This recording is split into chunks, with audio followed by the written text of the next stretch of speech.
welcome back to my channel. Today I'm going to be reviewing the new Evolution Steelbook. So if I'm not mistaken, this is a German one. It is, and I think it came out like a week or two ago, so I'm a bit late reviewing this. I am, but I just rewatched this last night and I forgot how damn good this movie is. So the first part of this review is going to be, I'm going to talk about the Steelbook very quick. Second half, I will do a little quick review of the movie. So on to the review for the Steelbook. So it comes with a card. So I took the plastic off already. Seems I watched it last night. And it comes with a nice little J card, thick card, in foreign language obviously, I think German. It is. And you have the ape there, which Dan Aykroyd's mayor calls a fuzzy no-nosed ape or chimp, one of the two. So yeah, very good. So a couple of pictures, probably the best scene in the movie if you've seen this. And yeah, nice little card one. No stickers to stick it on, unfortunately, so it kind of stays on loose. So we get onto the Steelbook, and a very beautiful Steelbook indeed. I love the yellow. That makes this Steelbook very much pop. So you have the logo on the bottom there. That came pretty much with every DVD or Blu-ray, I think, of this movie, and all that was the smiley face with the three eyes. And then you have the four main characters, the Evolution on the top, the Arizona desert in the background, a couple of the aliens as well on the cover, some of the main ones. It is very nice indeed. That is a very beautiful Steelbook, to be honest. It is. And yeah, had to get this. I did have to wait till payday, so that's why I'm a bit late pretty much on the review. So very nice spine as well. Got a lovely yellow, orangey, a goldish look on the background, but then Evolution with the alien face on there as well. It has a little bit of a background texture as well. And then on the back we have that ape again. So very nice indeed. Yeah, pretty much nice little background there. You see a bit more of the apes and the cave it's in, the meteor ends up in. And yeah, some more alien insects and that there as well. So very nice indeed. And then we open it up. There's the face again of the logo for this movie. So very nice indeed. Has a little bit of a background texture to it. Not texture, but pattern as well. And then on the inside there, the scene where all the like dragon type ones have come out of the cave system but can't breathe in our air. So, and then one coughs up a newborn which can breathe air. It is, and there's three of the four main characters, but there as well. So very beautiful Steelbook. Yeah, this and Soldier came out this around the same time, so I got a review for that coming after this one. So I'm going to pass myself over to myself again for the movie review. See you in a bit.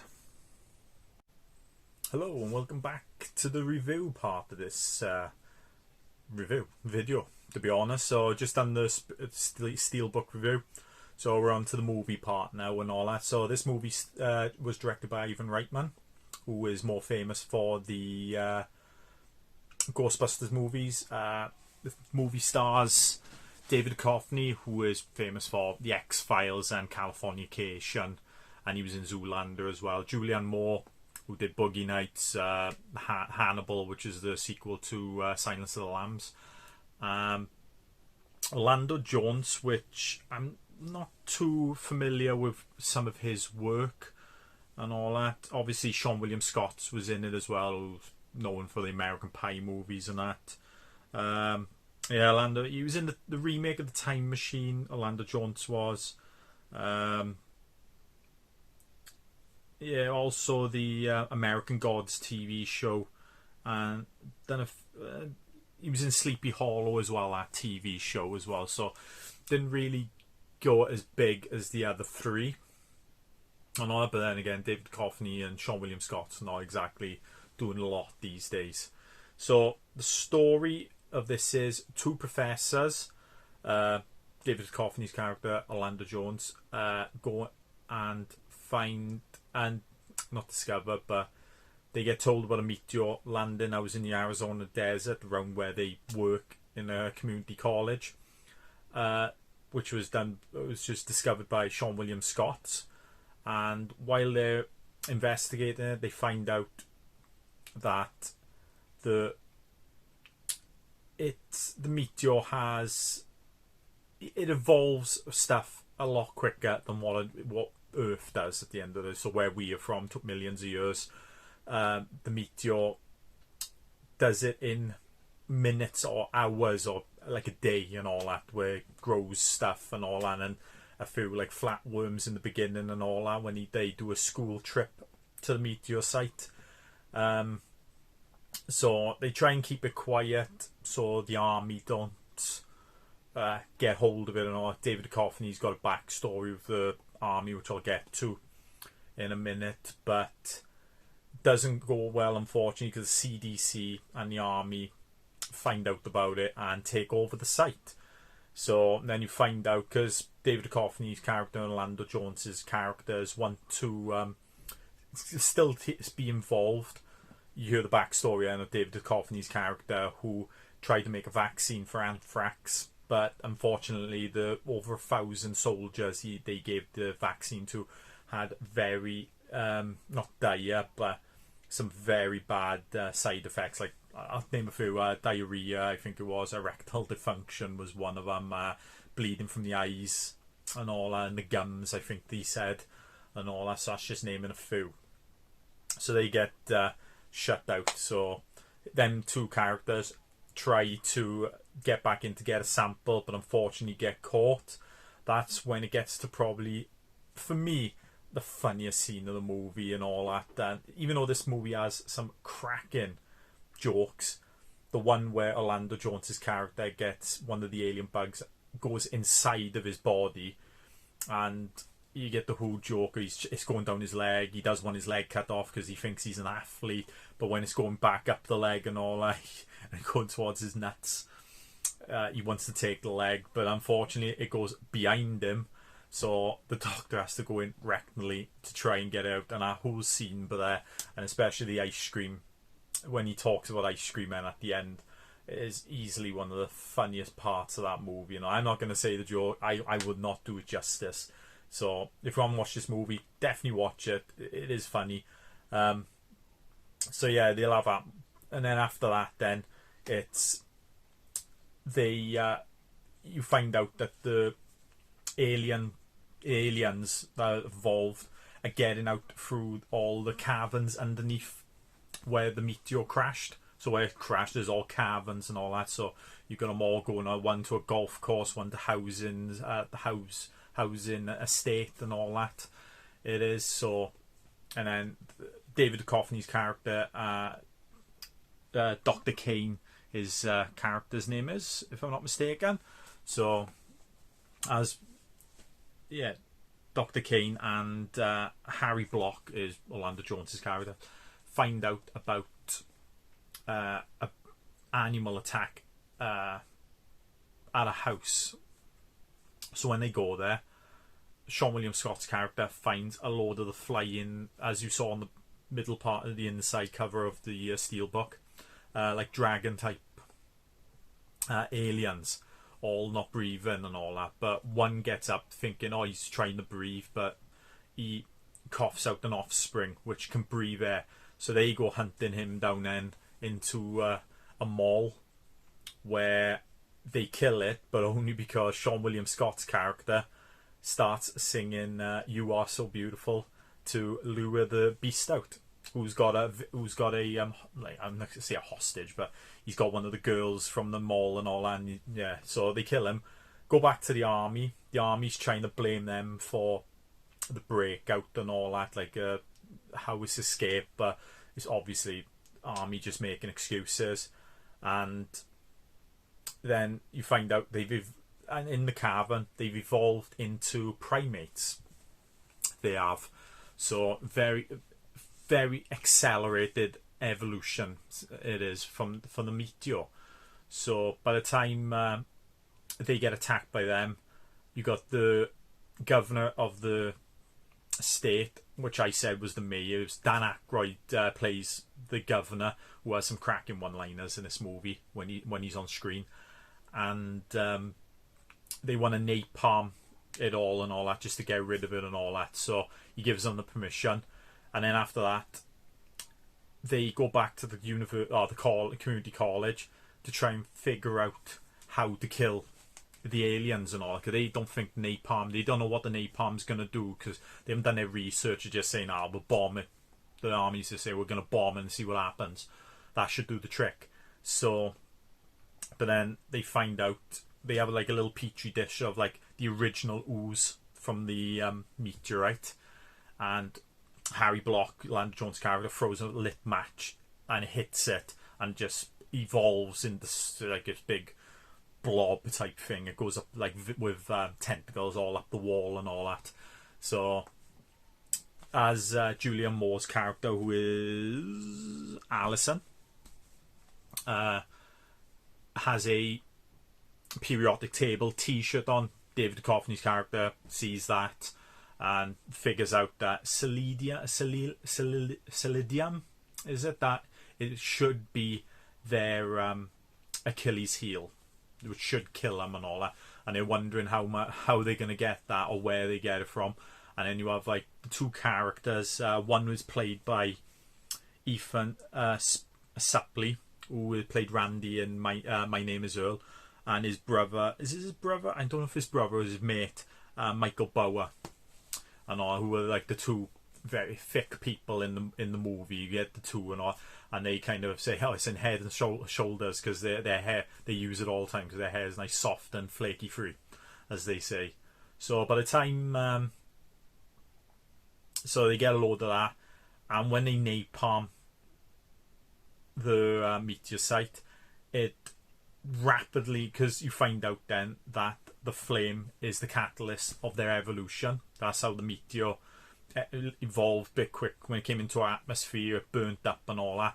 So that's how it evolves very fast. So when napalm hits, Julianne Moore's character mentions normally the strongest thing is normally the one cell organism and all that. So you get one massive, and I mean giant, one cell organism. So it's just about to start to split, but they get there in time, and they put all Head and Shoulders in a fire truck, go up there, and they have another funny scene. David Duchovny, Orlando Jones, he wants his revenge on the thing, so he shoves it up like a sphincter on the thing, and they kill it that way and it explodes. So you get so that's the end of the movie then, and it ends on a kind of a commercial for Head and Shoulders, where you have Sean William Scott, David Duchovny, and Orlando Jones's characters doing a little commercial and all that, where Orlando Jones's character holds the Head and Shoulders shampoo up backwards and all that. So you have a nice little joke at the end of the movie there as well, and that. So that's the story. I know it's a spoiler one and all that, but this movie's 20 years old, so this is the 20th anniversary pretty much of the movie. Of the movie. So yeah, I've got nothing but like good things to say about this movie. It's very underrated. It's the acting is brilliant in it. Like the chemistry between the characters, all of them are brilliant. And then you have the general, who is the big dick in the movie and all that, who's played by Ted Levine, who was the serial killer in Silence of the Lambs. So he plays his part perfectly. He's got his little lackey, Ty Burrell, who is, I think Modern Family people are going to know him from. I think he was in The Incredible Hulk as well, the MCU movie as well, as Doc Samson. So yeah, they have them, and you have them ones and all that. A couple of other cameos by Sarah Silverman and some other ones as well, who I noticed that should pop their heads up. I think the MVP of the movie is Dan Aykroyd. He has some cracking one-liners as the governor and all that. But yeah, David Duchovny and Orlando Jones have brilliant chemistry together and all that, play off each other perfectly. Julianne Moore's brilliant as a Klutz CDC employee and all that, and yeah, she's pretty good in it as well. She has some good couple of lines and all that. But yeah, David Duchovny and Orlando Jones are the two stand out to the main characters. But I think when Dan Aykroyd comes on the screen, he kind of steals the show when he's on there and all that. CGI, I think, still holds up. Yeah, there's some wonky parts to it and all. Obviously, it's a 20-year movie, so not all the CGI is really going to hold up, and all it is going to be a bit dated. But yeah, the CGI actually still holds up. I think majority of it still holds up today and all that. It's also the practical. It's not a lot of practical, but you get quite a bit and all that. And some of the designs of the aliens and all that are really good. Like an alien version of what we see, like mosquitoes or like a little alligator type thing and all that, and like dragons and some primates and all that. Suited primates, so they're not CGI primates, so similar in the line of like Congo and stuff like that, gorillas in the mist and stuff like that, people in monkey suits. They're pretty good designed and all that. Really good practical work in this. My only downside is you could probably say it's a bit too much like Ghostbusters. Kind of the same story-ish. Like the story's not that similar, but similar enough.